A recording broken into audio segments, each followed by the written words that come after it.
파란 핑크빛깔 속에 엄청비가 되는 척기척기 분기름 가지런히 우리의 길을 받아들겠지 Only kissing my name 어떻게 안 그래 I love the way you love the change. Kota ini adalah bukti nyata dari darurat sampah. Inilah Yogyakarta. Pada tahun 2023, Yogyakarta dinyatakan mengalami darurat sampah dan menghasilkan sekitar 700 ton sampah setiap hari. Kondisi ini menunjukkan bahwa hak masyarakat atas lingkungan yang bersih dan sehat belum sepenuhnya terpenuhi. Di sisi lain, setiap warga negara memiliki kewajiban untuk menjaga kebersihan dan mengelola sampah dengan bijak. Karena itu, menjaga lingkungan bukan hanya tanggung jawab pemerintah, tetapi tanggung jawab kita bersama. Lingkungan yang bersih dan sehat merupakan hak yang sepantasnya didapatkan oleh setiap warga negara Indonesia. Kita semua tentunya berhak menikmati udara yang segar, pemandangan yang nyaman, dan juga lingkungan yang bersih tanpa adanya sampah. Namun, kenyataannya, hak menikmati lingkungan yang bersih tidak dapat terwujud tanpa adanya kesadaran untuk menjaga kebersihan dan membuang sampah pada tempat semestinya. Masih banyak di Indonesia ini, terkhususnya di wilayah Yogyakarta, masyarakat tuh belum menjalankan kewajiban untuk membuang sampah pada tempatnya. Kebanyakan masih membuang sampah dengan sembarangan.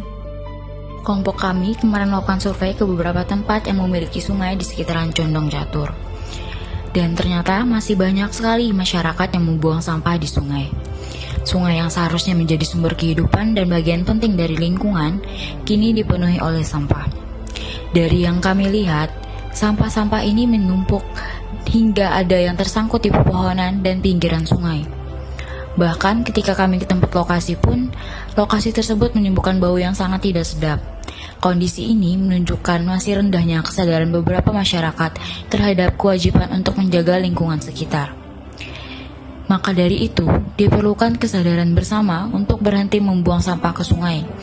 Masyarakat bisa diedukasi terlebih dahulu mengenai bahaya membuang sampah di sungai dan nantinya dapat mengadakan kegiatan gotong royong membersihkan sungai.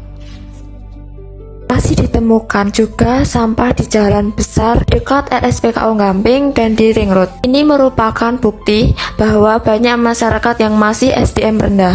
Jalan merupakan fasilitas umum yang digunakan banyak orang. Namun, jika ada sampah yang dibuang di pinggir jalan dan itu jumlahnya tidak sedikit, tentunya membuat pemandangan menjadi kotor dan tidak nyaman untuk dipandang. Kondisi ini terjadi bisa karena sudah menjadi kebiasaan warga setempat untuk membuang sampah di situ atau memang tidak disediakan untuk membuang sampah. Masyarakat perlu meningkatkan disiplin untuk membuang sampah pada tempatnya dan menjaga jalanan agar tetap bersih bebas dari sampah. Pemerintah juga dapat menyediakan tempat sampah dan edukasi mengenai pentingnya menjaga kebersihan lingkungan. Untuk yang ketiga, yaitu ketika saya mensurvei tanah kosong yang ada di dekat rumah di Kulon Progo, ternyata di lingkungan dekat rumah itu ada suatu tanah kosong yang isinya penuh sekali dengan sampah. Sampah-sampah ini sepertinya sudah menumpuk selama bertahun-tahun, karena satu tanah kosong itu terlihat sekali sangat kotor hingga tanahnya itu saja tidak terlihat. Isinya benar-benar penuh dengan sampah. Tentu saja sampah-sampah ini merusak pemandangan dan juga menimbulkan bau yang cukup menyengat. Jika lewat jalan situ dapat tercium baunya sangat tidak sedap. Tetapi tak hanya itu juga, ini juga berpotensi mencemari tanah dan mengganggu pertumbuhan tanaman. Lagi dan lagi, ini pasti disebabkan oleh kebiasaan warga sekitar.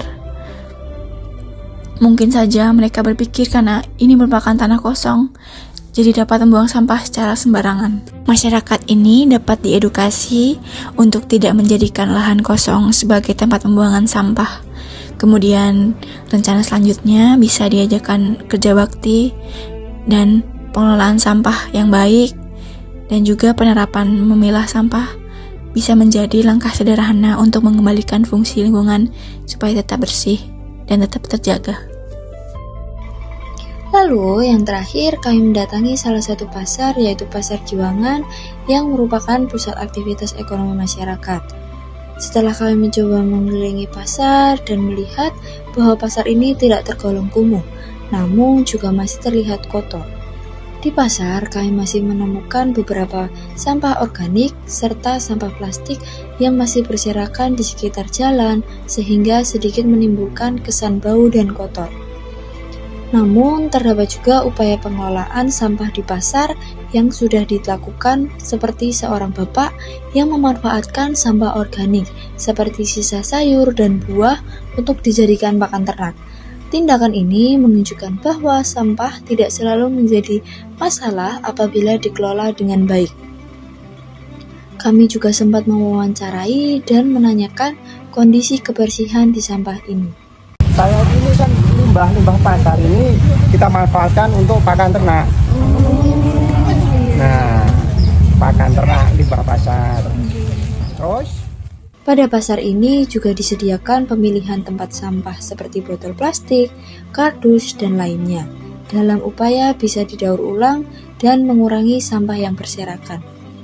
Dalam kondisi ini mengingatkan bahwa hak untuk menikmati pasar yang bersih dan nyaman harus diimbangi dengan kewajiban seluruh pihak, baik pedagang, pengunjung, maupun pengelola pasar untuk menjaga kebersihan dan mengelola sampah secara bertanggung jawab.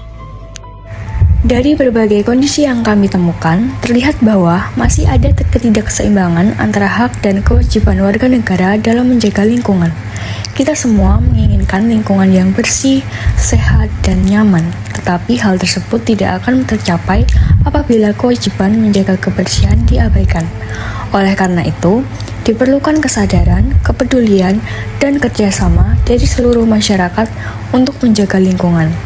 Harmoni hak dan kewajiban warga negara dimulai dari tindakan sederhana, yaitu membuang sampah pada tempatnya dan menjaga kebersihan lingkungan bersama.